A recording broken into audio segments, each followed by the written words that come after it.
தினமலர் நேயர்களுக்கு வணக்கம். சித்ரா காஃபி இணைந்து வழங்கும் உரைகள் நிகழ்ச்சிக்கு அன்போடு வரவேற்கிறோம். கோவையில் நெடுஞ்சாலைத்துறை ஒரு பிரிட்ஜி கட்டுறாங்க. அதில் ஏற்கனவே திட்டமிட்ட இடத்தில் கட்ட வேண்டிய தூண்களை 9 மீட்டர் தள்ளி கட்டுறாங்க. அதற்கு காரணம் என்ன என்பதை தேடி போனால் ஒரு ஹோட்டலுக்கு ஃபேவர் பண்ணுறதுக்காக அந்த மாற்றங்கள் நடந்திருக்கு. அந்த தூண் வேறு ஒருவரோட நிலத்தில் போய் அமைஞ்சிருக்கு. அதுக்காக அவர்கள் ஹைகோர்ட்டுக்கு போயிருக்காங்க.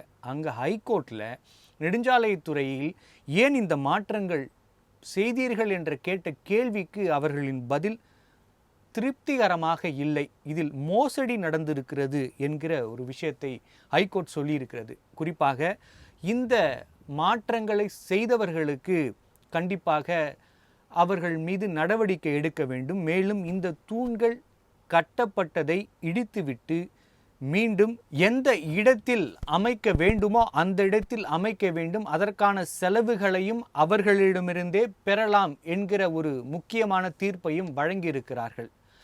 நெடுஞ்சாலைத்துறை என்பது ஒரு முக்கியமான துறை. மற்ற துறைகளில் இருக்கிற தவறுகளை நாம் கண்டுபிடிப்பது என்பது கொஞ்சம் சிரமமாக தான் இருக்கும்.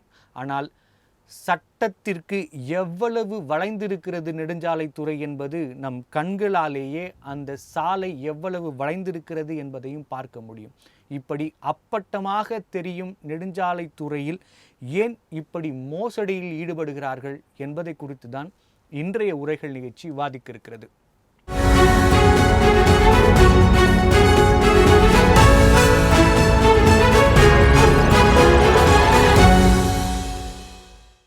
மேம்பால தூண் இடிப்பு, நெடுஞ்சாலைத்துறையின் மோசடிக்கு ஹைகோர்ட் குட்டு என்பது குறித்து விவாதிக்க நம்மோடு இணைந்திருக்கும் விருந்தினர்கள் பத்திரிகையாளர் திரு வி.எஸ். ராமன் அவர்கள். வணக்கம் சார்.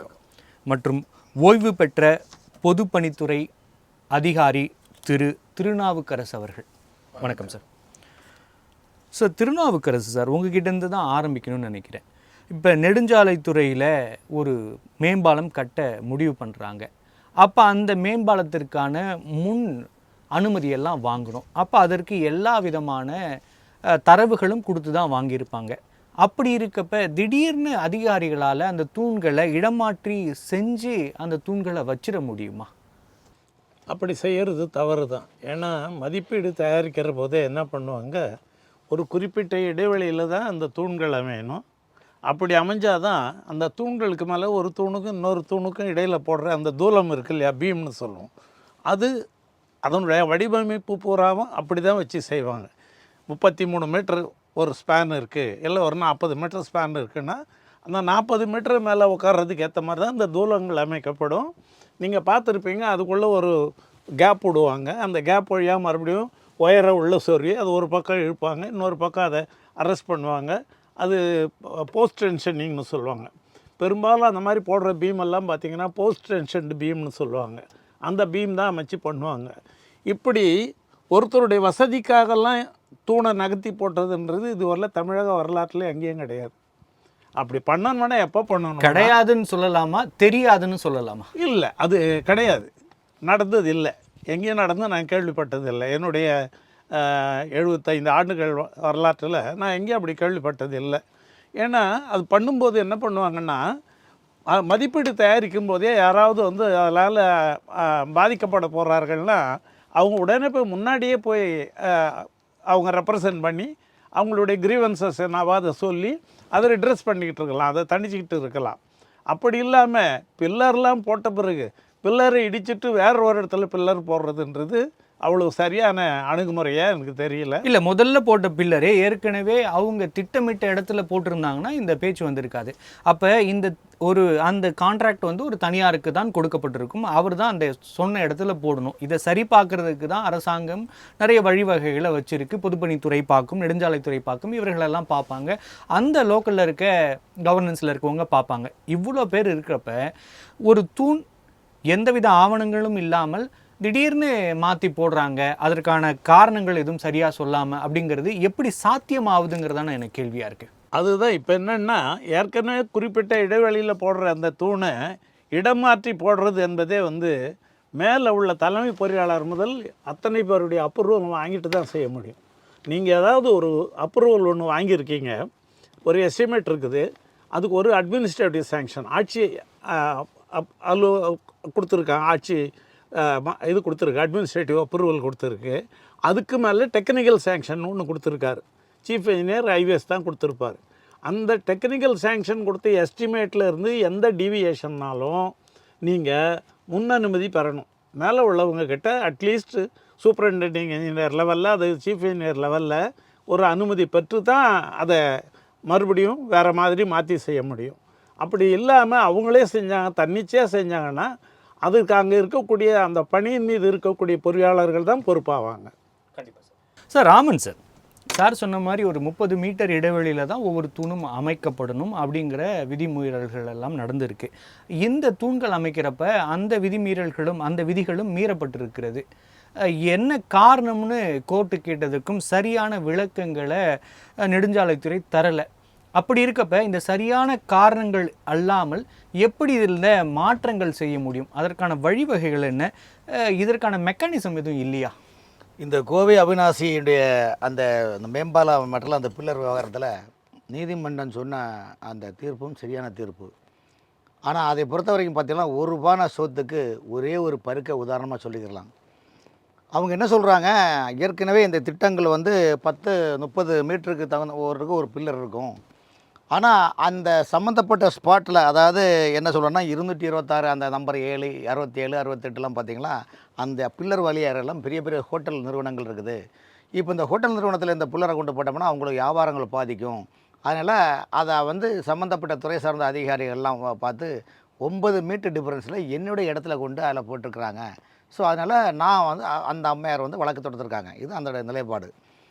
இப்போ பொதுவாக உங்களுக்கு கொங்கு மண்டலத்தில் பார்த்திங்கன்னா எல்லாமே இன்றைக்கி ஹோட்டல் நிறுவனங்கள், ஸ்டார் ஹோட்டல் வந்து பெரிய பெரிய நிறுவனங்கள் எல்லாமே பார்த்திங்கன்னா முழுக்க அரசியல் பின்புலத்தோடு அவங்க ஆரம்பிக்கக்கூடியவங்க. நீங்கள் அந்த ஹோட்டல் யார் நடத்துகிறானது வரைக்கும் வெளியே வரல பார்த்தீங்களா? பொதுவாக നിങ്ങൾക്ക് வந்து பார்த்திங்கன்னா இந்த ஹோட்டல் நிறுவனங்கள், பெரிய பெரிய லாட்ஜ் விடுதிகள், பெரிய பெரிய கம்பெனி நிறுவனங்கள்லாம் பார்த்திங்கன்னா அந்த நெடுஞ்சாலைத்துறை சம்பந்தமாக எந்த திட்டங்கள் வந்தாலும் அப்படியே வளைந்து நெளிந்து கொழிந்து போகும். அதுக்கு ஒரு சின்ன உதாரணம் பார்த்திங்களா, நீங்கள் சென்னை நங்கநல்லூர் இருக்குல்ல, சென்னை நங்கநல்லூரில் தில்லைகங்கர் நகரில் வேளச்சேரி ரோடு போது பாருங்கள், அங்கே பறக்கும் சாலை திட்டம், மெட்ரோ ரயில் திட்டம்லாம் இருக்குது. அந்த திட்டத்தை பார்த்திங்களா கிட்டத்தட்ட ஒரு 2 கிலோமீட்டர் 3 கிலோமீட்டர் டிஃபரன்ஸில் பார்த்திங்களா எஸ்ஸு மாதிரி இருக்கும், எல் மாதிரி இருக்கும், பா மாதிரி இருக்கும், டி மாதிரி இருக்கும். அது எங்கே போகுதுன்னு நமக்கே கண்டுபிடிக்க முடியல. அப்போ அதில் என்ன நடந்ததுன்னா, அந்த ஒரிஜினல் மேப்பு போட்டிருக்க திட்டத்தில் பார்த்திங்கன்னா முழுக்க பெரிய பெரிய விஐபியோட பில்டிங் அதில் அடி வாங்கும். அதுக்காக அவங்க பார்க்க வேண்டியவர்களை பார்த்து செய்ய வேண்டியவர்களை செய்தால் வளைந்து நெளிந்து கொழுந்து அங்கேயும் போகின்றது. 2006 தரைவழி போக்குவரத்துறை அமைச்சர், மத்திய அமைச்சர் டிஆர் பாலு இருந்தாருங்க. அப்போ வந்து என்ன பண்ணாங்கன்னா, மதுரவாயல் டு துறைமுகம் இணைக்கக்கூடிய மேம்பாலம் பறக்கும் சாலை திட்டம் கொண்டு வந்துவாங்க. அந்த பறக்கும் சாலை திட்டத்தை எப்படி கொண்டு வந்தாங்கன்னா, வானகரத்துலேருந்து கோயம்பேடு வரைக்கும் ரோட்டில் நடுவில் பில்லர் போடுறாங்க. கோயம்பேட்டிலேருந்து துறைமுகம் வரைக்கும் ஆற்றுக்குள்ளே பில்லர் போடுறதுக்கான ஸ்கீம் அது. ஆனால் 2012 புதிய அரசாங்கம் வந்தாலும் அந்த திட்டத்தை அப்படியே கிடப்பில் கடத்தினாங்க.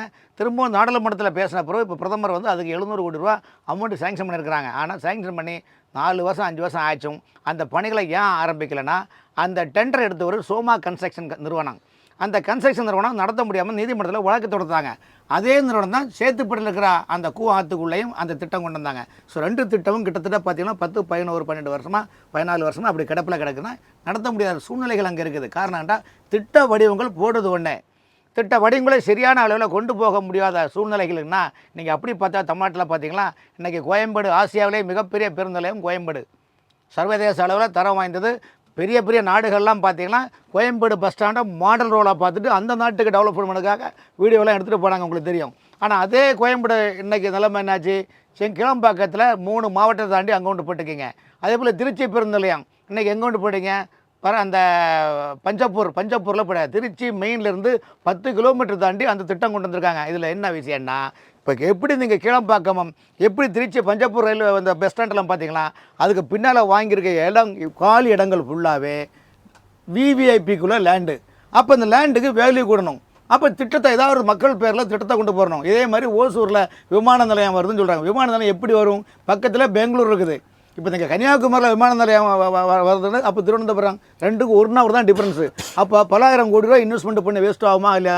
அப்போ ஓசூரில் விமான நிலையம் கொண்டு வரது சாத்தியமே இல்லை. ஏன்னா பக்கத்தில் பெங்களூரில் இருக்குது. அப்போ இதுக்கு எப்படி வர முடியும்னா இது ஒரு அரசியல் சூழ்நிலை தான். காரணம் அங்கே விமான நிலையத்தை காட்டினோம்னா அங்கே சுற்றி இருக்க லேண்ட் எல்லாமே அது ஒரு உங்களுக்கு தெரியாதுன்னு இல்லை. அதனால் அந்த மாதிரி இருக்குது. திட்டங்களை தவறா வகுக்கிறாங்க அப்படிங்கறத நம்ம ஒரு சைடுல வைக்கிறோம். ஆமாம். ஆனா வகுக்கப்பட்ட திட்டங்கள்ல சரியான காரணங்கள் இல்லாம தங்களோட வசதிக்கு மாத்திக்கிறாங்க அப்படிங்கிறது நம்ம எப்படி பார்க்கலாங்கிறதா. இப்போ 2015 வந்து சென்னையில் மிச்சாங் புயல் வந்தது. 2015 நினைக்கிறேன். 2015 மிச்சாங் புயல் வரும்போது காஞ்சிபுரம் செங்கல்பட்டு மாவட்டத்தில் பொதுவாக பார்த்திங்கன்னா தாம்பரம் பெரங்குளத்தூர் எல்லாமே தண்ணிக்குள்ளே 2 மாடி வரைக்கும் முங்கிச்சு. அப்போ என்ன பண்ண அன்னைக்கு இருந்த அந்த காஞ்சிபுரம் ஒருங்கிணைந்த மாவட்ட கலெக்டரு அன்னைக்கு சிறப்பு அதிகாரியாக அமுதா அவங்கள ஐஏஎஸ் அதிகாரி நியமித்து பெரிய டீம் போட்டு அந்த ஆற்றுல எங்கெங்கே ஆக்கிரமிச்சிருக்காங்களோ ஆற்றை கம்ப்ளீட்டாக ஆக்கிரமிப்புகளை அகட்டி ஒரு வாரத்தில் ஃபுல்லாக அகட்டி உடனடியாக அதுக்கு சொல்யூஷன் தண்ணி போகிறதுக்கான சொல்யூஷன் கொடுத்தாங்க. ஸோ அனகாபுத்தூர் அந்த தாம்பரம் புளிச்சலூர் அந்த சைடு ஃபுல்லாக ஆக்கிரமிப்பை அகட்டினாங்க. இப்போ ஒரு 4 மாதத்துக்கு முன்னால் அனகாபுத்தூர் சர்வீஸ் ரோட்டு பக்கத்தில் அது ஆக்கிரமிப்பு சொல்லி மீண்டும் அந்த இடத்துல ஒரு கிட்டத்தட்ட ஒரு 4000 வீடை காலி பண்ணி அகற்றுறாங்க. ஆனால் அதுக்கு என்ன அவங்க சொல்கிறாங்கன்னா எங்களுக்கு நீதிமன்றம் உத்தரவு ஆக்கிரமிப்பில் அகற்ற வேண்டும். ஆக்கிரமி எப்படி அனகாபுத்தூர்லேருந்து அடையாறு கூவாறு வரைக்கும் சைடில் இருக்கிற ஆக்கிரமிப்பை மீண்டும் அகற்ற வேண்டும்ல உத்தரவு தான் நீதிமன்றம் சொல்லிச்சு. ஆனால் நீதிமன்றம் சொன்னதுக்கு இணங்க ஒரே ஒரு இடத்துல அதாவது பாமர மக்கள் இருக்கக்கூடிய அந்த இடத்துக்கு சம்மந்தமே கிடையாது. ஆனால் அது அரசு நிலம் காரணத்தை காட்டி 4000 வீடை காலி பண்ணி வெளியில் அனுப்பிட்டாங்க. ஆனால் நீங்கள் இன்னைக்கு அந்த அனகாபுத்தூர்லேருந்து தாண்டி அடையாறு வரைக்கும் பார்த்தீங்கன்னா மணப்பாக்கம் ஆற்றுக்குள்ளே விஐபிகள் விட்டுருக்குது. மணப்பாக்கத்தில் அந்த மலையில் தான் பார்த்தீங்கன்னா தனியார் மருத்துவமனையில் கூட கிட்டத்தட்ட 18-20 நோயாளிகள் இறந்தாங்க. அவங்களுக்கு தெரியும். அப்படிப்பட்ட இடத்துல இருக்கிற ஆக்கிரமிப்புல ஏன் நீங்கள் அகற்றலை? அப்போ நீதிமன்றத்துக்கு ஒரு கணக்கு காட்டணும். அப்போ யாரை நீங்கள் காரணம் காட்டுங்க? ஏதோ ஒரு பாமர மக்கள் மத்தியில் நீங்கள் சுமைகளை சுமத்தி அவங்க வாழ்க்கையை அழிச்சிக்கிட்டு யாரையோ நீங்கள் வாழ வைக்கிறீங்க. அப்போ சாமானிய மக்களுடைய வாழ்க்கையை நீங்கள் பெரிதாக நினைக்காதவர்கள் நெடுஞ்சாலைகள் ஆக்கிரமிப்புகள் என்ற பெயரில் என்ன பார்த்தீங்கன்னா எங்கே பார்த்தாலும் ஹோட்டல் நிறுவனங்கள் கட்டுறாங்க. ஹோட்டல் நிறுவனங்கள் சாதன விஷயமா அவங்க தனியார் பேருந்து அரசு பேருந்துகளை சொல்லி ஐயா பஸ் இங்கே நிறுத்துங்க உங்களுக்கு ஒரு அன்கோ போட்டு டீல் பண்ணுறாங்க. அப்படி தான் பண்ணுறாங்க. அப்படி இருக்கும்போது அப்பேற்பட்ட மிகப்பெரிய பணம் படைத்த திமிங்கலங்களுக்கு இந்த மாதிரி திட்டங்கள் வருகின்ற போது எங்கே போனாங்க எனக்கு எங்கிட்ட வராத இந்த திட்டம் எனக்கு தேவை கொஞ்சம் தள்ளி போடுங்க. அப்போ என்ன பண்ண சாமானிய மக்கள் அதில் பாதிக்கப்படுறாங்க. அந்த சாமானிய மக்கள் என்ற பிறகு இன்னைக்கு கவிதா அந்த அம்மையார் கோர்ட்டில் நீதிமன்றத்தில் கேட்டும்போது நீதிமன்றம் சரியான பதில் சொல்லுங்கள். எப்படிங்க நீங்கள் பண்ணலாம்? 30 மீட்டருக்கு டிஃபரன்ஸில் இருக்கும்போது எப்படி வெறும் 9 மீட்டர் வச்சு நீங்கள் எப்படி மேற்கொள் காட்டலாம்னா ஒரே உதாரணம் தமிழ்நாடு முழுவதும் நீங்கள் ஒரு சர்வே எடுங்க. ஒரு 20 ஆண்டு காலம் நடந்த ஏன்னா அண்ணன் திருநாகரசு அவர்கள் இதில் இந்த துறையில் வந்து அவர் மிகப்பெரிய எக்ஸ்பர்ட்டு. அண்ணன் எல்லாமே தெரியும். என்னை விட அவருக்கு அந்த துறையில் ஃபுல்லாக அத்துப்படியாக தெரியும். ஆனால் அவர் சில விஷயங்களும் சொல்ல முடியாது. ஆனால் நான் அதை சான் சொல்ல காட்டேன்னா நான் ஃபீல்டுக்கு நிற்கும் போது பார்க்குறேன் கண்ணுக்கு அவ்வளோ மோசமான சூழ்நிலை இருக்கும்போது இது போன்ற சாமானியர்களுக்கு நியாயம் கிடைக்காது. நீதிமன்றம் சொல்லுகின்றது. நீதிமன்றத்திற்கு சொல்கிறதுக்காக ஏதோ ஒரு சீனை போடுவாங்களே தவிர அது நடைமுறைக்கு ஈடாகாது, பண்ண மாட்டாங்க. நீங்கள் அப்படி பார்த்தீங்கன்னா இந்த துறையில் யார் குற்றவாளியும் பாருங்கள். நெடுஞ்சாலைத்துறை மட்டும் குற்றவாளி இல்லை, வருவாய்த்துறை மெயின் அவன் தான் லேண்டு கையகப்படுத்தி கொடுக்கறது. லேண்டு அந்த சம்மந்தப்பட்ட லேண்டை கையகப்படுத்தி கொடுக்குறதே வருவாய்த்துறை தான். அதுக்குன்னு ரிட்டையர்டு அதுக்குன்னு எபிஷன் லேண்ட் ஆக்குபேஷன் டிஆர்ஓன்னு போடுவாங்க. அந்த டிஆர்ஓ மூலம் தான் பண்ணுறாங்க. அப்போது நீங்கள் யாரெல்லாம் பார்க்கணும்? பொதுப்பணித்துறையை பார்க்கணும், நெடுஞ்சாலைத்துறையை பார்க்கணும், வருவாய்த்துறை 3 பேரும் சேர்ந்து தான் இதை வந்து ஒரு ஸ்கீம் ஆரம்பிக்குது. இதில் யார் குற்றவாளிகள்?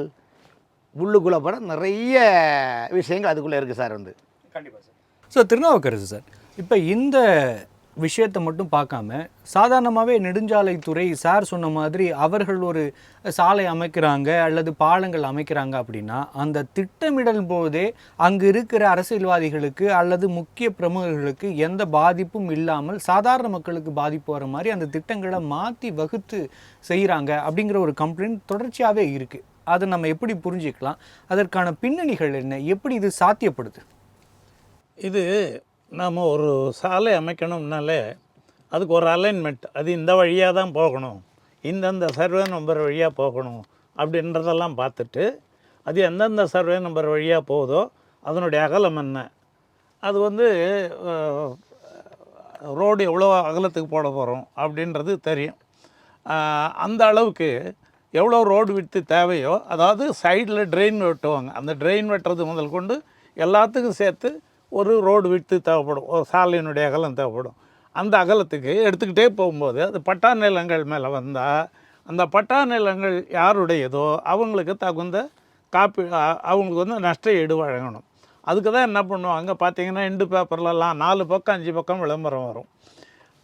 இந்த நிலங்களை அரசு ஒரு பொது காரியத்திற்காக கையகப்படுத்த இருப்பதால் இதில் ஏதாவது ஆட்சேபனை இருந்தால் இதை கண்ட 1 மாதத்துக்குள் தெரிவிக்கலாம் அப்படின்னு போடுவாங்க.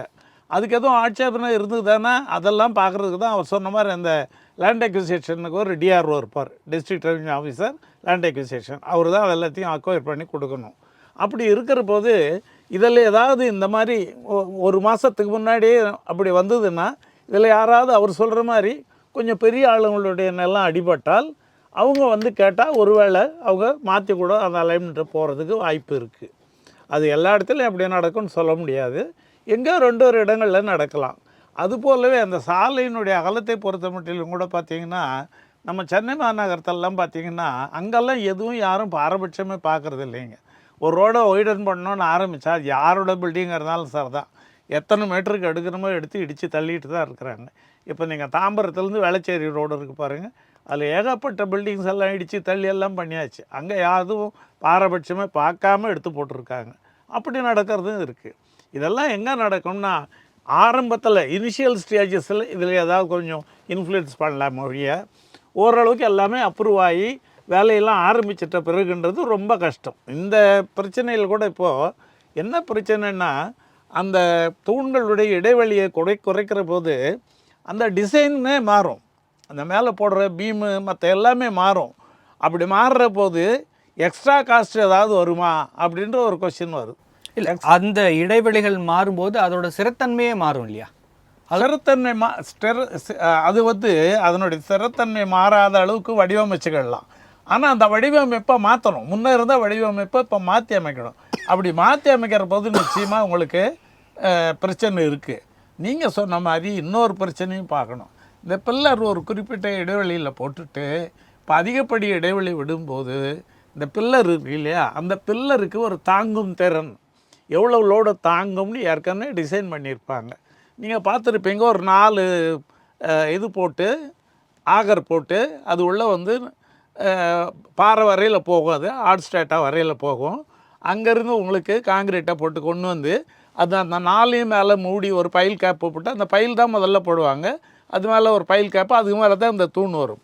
அப்படி பண்ணுறப்போ இந்த எக்ஸ்ட்ரா லோடு ஒரு தூணுக்கு வந்ததுன்னா அதையும் தாங்கக்கூடிய அளவுக்கு அந்த தூண் ஏற்கனவே வடிவமைக்கப்பட்டிருக்கிறதா அப்படின்றதையும் பார்க்கணும். ஜென்ரலாக என்ன பண்ணுவாங்க, ஒரு தூண் வந்து 250 டன் எடுத்துக்கணும்னு வச்சுங்க. இவங்க என்ன பண்ணுவாங்க, அந்த தூணை ஒரு 300 டன் தாங்குற மாதிரி எக்ஸ்ட்ராவாக கொடுத்து தான் வடிவமைப்பாங்க. அது ஃபேக்டர் ஆஃப் சேஃப்டின்னு பேர். ஸோ அந்த ஃபேக்டர் ஆஃப் சேஃப்டி இருந்ததுன்னா ஓகே, அப்படி இல்லைன்னா நீங்கள் சொன்ன மாதிரி அந்த தூணுக்கும் சேதம் வர்றதுக்கு வாய்ப்பு இருக்குது. கண்டிப்பாக சார். சார் ராமன் சார், இப்போ மற்ற துறைகளில் ஏதாவது தவறுகள் நடந்தால் தெரிவதுக்கு வாய்ப்புகள் கொஞ்சம் குறைவு. ஆனால் நெடுஞ்சாலை துறையில் வந்து ஏதும் தவறுகள் எந்த தனி மனிதருக்கோ இல்லை வேறு யாருக்கோ ஃபேவராகவோ இல்லை எதிராகவோ பண்ணால் அது தெளிவாக தெரிஞ்சிடும். அப்படி இருந்தும் கூட நிறைய தவறுகள் நடக்குது அப்படின்னா அதற்கு காரணம் என்ன? அதை சரி செய்யறதுக்கு சட்டத்திலையும் அரசியலமைப்பிலையும் இடம் இல்லையா? இல்லை, அதாவது இந்த நெடுஞ்சாலைத்துறை, பொதுப்பணித்துறை இதெல்லாம் பெரும் கடல் மாதிரி நிர்வாகம். அந்த சாமானிய ஆட்கள்லாம் அங்கே போய் நீங்கள் அங்கே மூவ் பண்ண முடியாது. இன்னும் சொன்னால் தகவல் அறியும் உரிமை சட்டத்தில் கூட நீங்கள் கேட்டால் கூட ஒன்றும் கொடுக்க மாட்டாங்க. நீங்கள் ஒரு சாதாரண வருவாய்த்துறை வில்லேஜ் ஆஃபீஸரு, தாசில்தார், உள்ளாட்சி அமைப்பில் சின்ன சின்ன பில் கலெக்டர், ஆர்ஐ கூட தவறு பண்ணால் கூட நீங்கள் உடனே விஜிலன்ஸில் பிடிச்சி கொடுத்துலாம் இதை பண்ணலாம். பட் நெடுஞ்சாலைத்துறையில் ஹைவேஸ்லாம் இந்த துறையெல்லாம் பார்த்தீங்கன்னா எல்லாமே 100 கோடி 150 கோடி 1000 கோடி பல ஆயிரம் கோடிகளுக்கு பொருளக்கூடிய இந்த திட்டங்கள் எல்லாமே. அப்போ பல ஆயிரம் கோடிக்கு போடக்கூடிய திட்டங்களை வந்து அந்த டெண்டரை எடுக்கக்கூடியவங்கெல்லாம் நீங்கள் சாதாரண ஆளாக நினைக்காதீங்க. கிளாஸ் 1 கான்ட்ராக்டில் நம்பர் 1 அனைத்து, அதாவது ஃபேவர் மிஷின்லேருந்து எல்லா அந்த டெண்டர் கான்ட்ராக்டுன்னு கடை எக்ஸ்பர்ட் ஆனால் அத்தனை கட்டமைப்பும் உள்ளவங்களுக்கு தான் அந்த வேலையை அவங்க எடுக்க முடியும், அவங்களுக்கு தான் கொடுக்க முடியும். இதுக்குள்ளே குவாலிட்டி கண்ட்ரோல் இருக்குது, நிறைய விஷயங்கள் அதுக்குள்ளே இருக்குது. அப்போ இதில் வந்து யாரை நீங்கள், அதாவது ஒரு இப்போ பார்த்தீங்கன்னா ஒரு 4 கிலோமீட்டருக்கு ஒரு ஆள் எடுப்பாங்க, இன்னொரு 10 கிலோமீட்டருக்கு இன்னொருத்தர் எடுப்பாங்க. அந்த டெண்டர் எடுக்கிறவங்களே ஆள் மாறி மாறி மாறி வரும்போது அவங்க கட்டமைப்பு பண்ணுறாங்க. இதெல்லாம் மானிட்டரிங் பண்ணதுக்கு டீம் தேவை. ஆனால் அதே நேரத்தில் இது மாநில அமைச்சர்னு வரும்போது மாநில அமைச்சர்களை பொறுத்தவரைக்கும் இந்த பொதுப்பணித்துறை, இந்த நெடுஞ்சாலைத்துறை அமைச்சர்கள் என்ன பண்ணுவாங்கன்னா, ஒரு திட்டத்தை 2000 கோடி ஸ்கீம் வரணும், அந்த திட்டத்தை யார் மூலமாக என்ன பண்ணணும் ஆல்ரெடி அவங்களுக்குள்ளே ஒரு சிண்டிகேட் போட்டுருவாங்க. அப்போ அந்த சிண்டிகேட் போடும்போது எந்தெந்த இடங்கள், இந்த இடங்களை நீங்கள் ஆக்கிரமிப்பு என்பது கான்ட்ராக்ட்காரங்க கூட வரணும், துறை சார்ந்த அதிகாரி. அது என்னென்னா இடி, சிஇ, எஸ்சி இவங்கெல்லாம் அண்ணனுக்கு தெரியும். இவங்கெல்லாம் அந்த ஃபீல்டுக்கு இறங்கும்போது அங்கே எந்தெந்த இடத்த அவங்க ஸ்கெட்சு போடுறாங்களோ அங்கே மிகப்பெரிய ஜாம்பவங்கள் பொலிட்டிக்கல் மூமெண்ட்டில், ஏங்க இது என்னோட இடம் பாதிக்குதுங்க, நீங்கள் அங்கே போட்டிங்கன்னா கிட்டத்தட்ட அதில் ஒரு 100 வண்டி நிற்குங்க, கல்யாண மண்டபங்க, அதுக்கு இவ்வளோ வாழை இருக்குது, நீங்கள் இந்த மாதிரி பண்ணாங்க. அப்போ என்ன பண்ணுவாங்கன்னா, சரி ரைட் ஒரு அங்கே போட்டுருவோம். ஒரு சின்ன உதாரணம், இன்றைக்கி பெரிய பெரிய சூப்பர் மார்க்கெட்டில் இருக்கல காம்ப்ளெக்ஸ் மால் சென்டர்னு, இந்த மால் சென்டரில் பார்த்தீங்கன்னா ஆக்சுவலாக என்ன பண்ணால் குடோனுக்குன்னு அப்ரூவ்டு வாங்குவாங்க. ஆனால் நாள்படியாக, அதாவது கார் பார்க்கிங்னு அப்ரூவ்டு வாங்குவாங்க. ஆனால் நாள்படியாக போகும்போது 1 வருஷம் 2 வருஷம் கழிச்சு தான் அந்த கார் பார்க்கிங் அங்கே கிடையாது. அதுக்கு பதிலாக அந்த இடத்துல குடோன் ஆக்கிடுவாங்க, ஸ்டோரேஜ் ரூம் ஆக்கிடுவாங்க. இதெல்லாம் ஒரு செட்டப்பான நிலைப்பாடு. ஆனால் நெடுஞ்சாலைத்துறை வந்து அந்த விதிகளை மீறி நடக்கிறது அங்கொன்றும் இங்கொன்றுமா நடக்கிறதா தான் திருநாவுக்கரசு சார் சொல்றாரு. ஆனா நீங்க சொல்றது பார்த்தா இதுவே ஒரு சிண்டிகேட் போட்டு இதே ஒரு வேலையா முழுக்க சிண்டிகேட் சார். அதெல்லாம் நீங்க 2 பேர் சொல்றதுக்கு எங்கேயோ இல்லை என்ன விஷயம்னா சார், அது ஒரு பெரிய பல்க் அமௌண்ட் டாக்ஸேஷன் பண்ண சார். இது வந்து இந்த ஆட்சியில் மட்டும் இல்லை, எல்லா ஆட்சியிலும் எந்த ஆட்சியிலும் எந்த ஆட்சியும் இல்லை. ஆனா எங்கேயோ ஒண்ணுதான் நடக்குதுங்கிறாரு. நீங்க வந்து சின்ன பட்டியல் போட்டு சொல்றீங்க. இல்லை, அதுக்கு நான் ஒரு காரணம் சொல்றேன். அதாவது என்னன்னா, அண்மை காலமா பொதுப்பணித்துறையும் சரி நெடுஞ்சாலைத்துறையும் சரி என்ன பண்ணுறாங்க, ஏதாவது ஒரு ஸ்கீமுன்னா அதை தனியார்கிட்ட கன்சல்டன்சிக்கு விட்டுறாங்க. அது பெரிய தப்பு.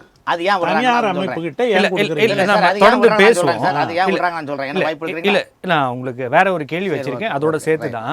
தனியார் கூட விடட்டும், ஆனா அதை பார்க்க வேண்டியது அரசு தான். ஆனா அப்படி எதுவும் பெருசா நடக்கல, அங்கொன்றும் இங்கொன்றும் நடக்குதுன்னு அவர் திருப்பி சொல்றாரு. ஆனா நீங்க இதே வேலையா வச்சிருக்காங்க அப்படின்னு பட்டியல் போடுறீங்க, அதிகப்படியா சொல்றீங்களோ? இப்போ மெட்ரோ வாட்ரு டோட் போர்டு, எது மெட்ரோ வாட்ரு குடிநீர் வடிகால் வாரியம் டோட் போர்டு, அதே போல் உள்ளாட்சி அமைப்புகள், அதே போல் அண்ணன் இந்த மாதிரி நெடுஞ்சாலைத்துறை, இந்த கட்டுமான துறையிலையும் ஒர்க்கில் எல்லாமே குவாலிட்டி கண்ட்ரோல்னு ஒரு செக்ஷன் இருக்குது. இதுக்கு அடுத்தபடியாக ப்ரைவேட் கம்பெனிக்காக வச்சக்கூடிய பிஎம்சி அதை செக்கப்னு ஒரு இருக்குது. இதெல்லாம் இப்போ எந்த கவர்மெண்ட்டும் வைக்கிறது கிடையாது. சும்மா ஒரு சீனுக்காக நீங்கள் உங்களுக்கு குவாலிட்டி கண்ட்ரோலாக அந்த 1% கமிஷன் 1/2% கமிஷன் வாங்கிட்டு போயிட்டே இருக்குது, இங்கே வந்து தலையிடாத. அப்படி இருக்கும்போது என்னென்னா இது எல்லாமே உண்டு. ஆனால் யார் இப்போ நடைமுறைக்கு ஈடாகாது கொண்டாரு. இப்போ ஆற்று மண்ணில் தான் பில்டிங் இந்த சிமெண்ட்டுக்கு கலக்கணும். இப்போ எல்லாமே எம்சென்ட் வந்துருக்குது. உங்களுக்கு எம்சென்ட் போட்டுருக்காங்களா, சிமெண்ட் போட்ட உங்களுக்கு தெரியுமா? நார்மலாக ஒரு ஆற்று மணல் போட்டிங்கன்னா உங்களுக்கு வந்து 10 மூட்டை சிமெண்ட்னா அதுக்கு ராமன் சார், அது மாதிரி விஷயங்கள் நடக்குது, நான் ஏற்றுக்கிறேன். அதெல்லாம் கண்ணுக்கு சாதாரணமாக தெரிஞ்சிடாது. ஆனால் மற்ற இடங்களை ஆக்கிரமிக்கிறது இல்லை, அந்த இடங்களில் தேவையில்லாமல் இவரோட வசதிக்கு மாற்றுறதுங்கிறது கண்கூட எல்லாருக்கும் தெரியும். அப்படியான விஷயங்கள் நடக்கலை அப்படின்னு சொல்கிறாரு. அப்படி சொல்ல முடியாது சார். வந்து அதுக்கு சின்ன உதாரணம் இப்போ ஒன்றும் இல்லைங்க, சென்னை, காஞ்சிபுரம், திருவள்ளூர் மாவட்டம், இந்த 3 மாவட்டத்தில் நடக்கக்கூடிய இப்போ மேம்பால திட்டங்கள், சாலை பணிகள், நெடுஞ்சாலையுடைய அந்த ரோடு ஆக்கிரமிப்பு இதெல்லாம் அந்த ரோடு அகலப்படுத்துறதெல்லாம் பாருங்கள், எல்லாமே உங்களுக்கு என்ன நடந்திருக்குன்னு தெரியும். இப்போது போரூர் டு ஆற்காடு ரோடு கோடம்பாக்கம், அடுத்தது போரூர் டு திருமலிசை, அடுத்து போரூர் டு செந்தமஸ்மண்டு இப்போ மெட்ரோ ரயில் ஸ்கீம் ஒர்க் நடக்குது. இந்த இடங்களில் சாலைகளில் 2 புறமும் 20 அடி 20 அடி 30 அடி படி கேட்டாங்க. ஆனால் ப்ரைவேட்டு பட்டா லேண்டுக்காரங்க தரமாட்டேன்னு சொல்லிட்டாங்க. ஏன்னா ரேட்டு வந்து பல மடங்கு ரேட்டு கேட்குறாங்க. ஆனால் அரசாங்கம் சொல்லுது, நத்தம் புறம்போக்கு அரசாங்கம் புறம்போக்கு லேண்டா உங்களுக்கு தரமாட்டோம், பட்டா லேண்டா உங்களுக்கு பணம் கொடுப்போம். ஸோ இதில் வந்து பார்த்தீங்கன்னா கிட்டத்தட்ட அந்த துறை நெடுஞ்சாலைத்துறையை பேசி தர உடனே ரோட்டுக்கு நடுவில் ஸ்கீமை கொண்டு போட்டாங்க. ஸோ இப்போ நீங்கள் இப்போ சென்னையில் பார்த்தீங்கன்னா பெரும்பாலும் பேஸ் 2ல் பார்த்தீங்கன்னா எல்லாமே ரோட்டில் நடுவில் தான் போட்டு போக்குவரத்து பாதிக்குது, எவ்வளோ பிரச்சனைகள் நம்ம வந்தது. ஆனால் அதில் என்னென்னா அதுலேயும் நீங்கள் அந்த இடங்களையும் பார்த்தீங்கன்னா சூப்பர், அதாவது பெரிய பெரிய மால் சென்டர் இதெல்லாம் பார்த்தீங்கன்னா அங்கேயும் சில இந்த துறை சலுகைகள்லாம் பண்ணி கொடுத்து அழகாக அவங்களுக்கு போகிறதுக்கெல்லாம் வாய்ப்பெல்லாம் பண்ணி கொடுத்து, அதே நீங்கள் குடியிருப்பு பகுதியில் பாருங்கள், போக முடியல வர முடியல. நீங்கள் இதே நுங்கம்பாக்கத்தில் கூட அந்த மெட்ரோ ரயில் ஸ்கீம் நடக்குது. அங்கே ரங்கராஜன் குமாரமங்கலம் தெருலாம் பார்த்தீங்கன்னா உள்ளே போக முடியாது, இந்த தெரு எங்கே இருக்குன்னே தெரியாது, பல தெருவில் அடைக்கப்பட்டுனா சரியான வழிமுறைகள் கிடையாது. நீங்கள் மணப்பாக்கத்தில் மெட்ரோ ரயில் ஸ்கீமில் ஒருத்தர் பைக்கில் போகும்போது ஒருத்தர் இறந்தாரு பாருங்க, மேலே அந்த டெக்னிக்கல் வந்து பெரிய பில்லர் கீழே விழுந்து இறந்துருக்காங்க. ஸோ இதில் நிறைய பிரச்சனை இருக்குது சார். வந்து அதாவது உங்களுக்கு உள்ளே போனீங்கன்னா என்னடா இப்படிலாம் நடக்குமான்னு உள்ள நிலைப்பாடு. ஏன்னா கடல் மாதிரி சார், பல ஆயிரம் கோடி பொருளை. உங்களோட கேள்வி தான் திருநாவுக்கரசு சாருக்கு வைக்க விரும்புகிறேன் சார். நீங்கள் எங்கே ஒன்றும் இங்கே ஒன்றும் நடக்குதுங்கிறீங்க, அவர் பட்டியலிட்டு சொல்கிறாரு, அதுவும் கண்கூடாக சில விஷயங்களை பார்க்க முடியுது. அப்படி இருக்கிறப்ப பெரும் மனிதர்களுக்கு பெரும் வணிகர்களுக்கு மட்டும்தான் நெடுஞ்சாலைத்துறை ஃபேவராக இருக்கா? இல்லை, அப்படி இல்லை. இது எப்படின்னா, நீங்கள் ரோடு அப்படி கொண்டு போயிட்டே இருக்கீங்க, நடுப்புற ஒரு பெரிய வணிகர் இருக்கிறாரு, அவருக்கு எதுனா ஃபேவர் பண்ணணும்னா அந்த இடத்துல ரோடை டக்குன்னு மடக்க முடியுமா? வளைச்சி கொண்டு போக முடியுமா? முடியாது. அதனால தான் சொன்னேன் இங்கொன்று அதற்கு முன்னாகவே அந்த ரோடை வேற வளைச்சிடுறாங்க. இடமா கொண்டு போகலாம வழிய அந்த இல்ல, அது அவருக்காக வளைக்கப்படுகிறது தானே, சட்டங்களும் நெடுஞ்சாலைத்துறையும் வளையுறதே. அது எல்லாமே பண்ணிட்ட பிறகு, அதாவது சாலையெல்லாம் போட ஆரம்பிச்சிட்ட பிறகு பண்ண முடியாது. நான் தான் சொன்னேன், திட்டம் போடும்போதே நடக்குது செய்யலாம ஒழிய சாலையை போட்ட பிறகுலாம் பண்ணுறதுன்றது ரொம்ப ரொம்ப கஷ்டம். திட்டமிடுகிற போதே அவங்க போய் சொல்லி எங்கள் வழியாக வர்றதா கேள்விப்படுறோம், கொஞ்சம் ஒதுங்கி போங்க அப்படின்னு கேட்கலாம். அது அதோட அடுத்த நிலை தான் கோயம்புத்தூர் நிகழ்வா நம்ம பார்க்கலாமா? அடுத்து வளர்றாங்களா? இல்லை, அப்படி இல்லை. இது என்னன்னு பார்த்தீங்கன்னா, இல்லை, அவரு வெளியில எங்கேயாவது ஆர்டிஐ போட்டவங்களுக்கு பதில் சொல்லியிருந்தா கூட பரவாயில்ல, ஒரு ஹைகோர்ட்ல போய் சொல்றாங்க. இது அப்படின்னா எந்த ஆவணங்களும் இல்லை, ஹைகோர்ட் சொல்றது இது வந்து போலியான தகவல்கள் கொடுக்குறீங்க அப்படின்னு சொல்றாங்க. அந்த அளவுக்கு ஒரு அரசாங்கமே போயிட்டு கோர்ட்ல போய் இப்படி பொய் சொல்லுதுன்னா அப்ப எந்த அளவுக்கு அந்த நிர்வாகம் கெட்டு போயிருக்குங்கிற கேள்வி இருக்கு இல்லையா? எப்படி இருக்குன்னா, ஏற்கனவே சார் அந்த அவினாசி ரோடு இருக்குல்ல, அந்த ரோடுடைய மையத்திலேயே தான் அந்த பில்லர்லாம் போகுது. அதில் மாற்றவே முடியாது, எங்கேயும் மாற்ற முடியாது. இந்த பில்லரோட பொசிஷனை மட்டும்தான் மாற்றிருக்காங்க. மற்றபடி அந்த ரோடை விட்டுட்டு வேற ஒரு ரோட்லேயே எங்கேயோ போகல, அதிலே தான் போகிறாங்க. குறிப்பிட்ட இடைவெளியில் போடுற பில்லரை அந்த இடைவெளியை குறைக்கிறாங்க, கூட்டுறாங்க. இதை தான், இந்த தப்பு தான் பண்ணியிருக்காங்க. அது யாருக்காகன்னா யாரோ ஒருத்தருக்காக பண்ணியிருக்காங்க. அது என்ன பண்ணுது, அவங்களுடைய இது கெட்ட நேரம் அது ஒரு அம்மாவை அஃபெக்ட் பண்ணிடுச்சு. அந்த அம்மா கோர்ட்டுக்கு போயிடுச்சு, இல்லைன்னா இது வெளியே வந்திருக்காரு. இப்படிதான் வெளிவராத நிறைய கேஸ் இருக்காங்கிறதா கேள்வியா இருக்கலாம். அப்ப அப்படின்னா பாதிக்கப்பட்டவர்கள் எல்லாரும் போய் வழக்கு மன்றத்துக்கு போக முடியுமா? அப்படியே தான் அது 2 இருக்கலாம்.